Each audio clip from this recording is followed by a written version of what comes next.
welcome back to this training. In today's video, we are going to be looking at the IPMT, the interest on payment function. Now, the IPMT function is also a financial function, and this function calculates the interest portion of a loan payment for a specific period, assuming constant payment and of course a fixed interest rate. So this function is useful for loan amortization schedule, determining how much each payment goes towards interest versus the principal. The syntax for this function is simply IPMT. You provide the rate, you provide the period, that is the particular payment, and then the number of period, and then the present value.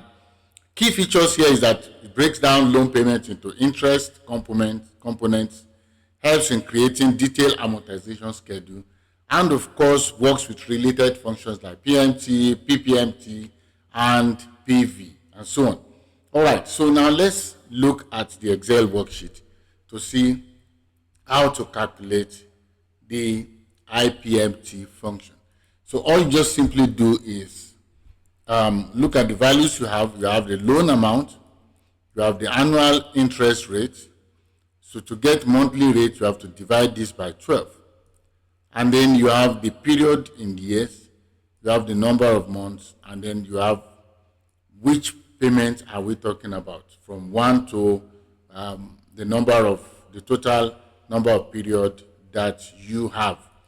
So you can do equals IPMT.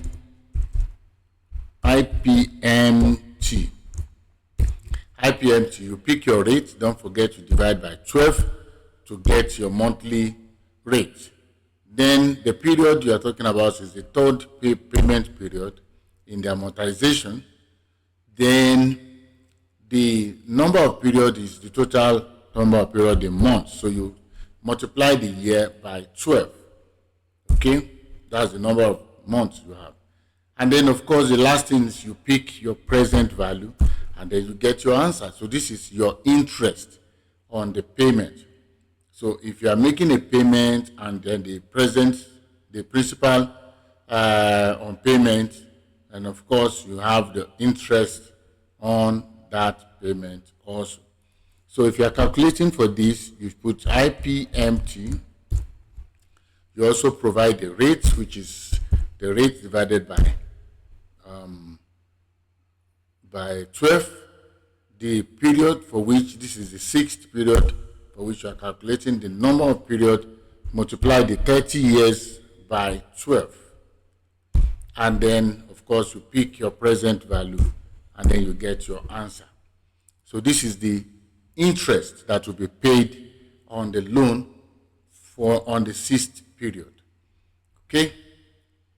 So you can always calculate for each of the period using all these parameters also. So in which case, when you are picking for which payment, you will reference this value. Okay, so that is the IPMT function, payment, interest on payment function. So see you in another session when we'll be looking at another function. Bye for now.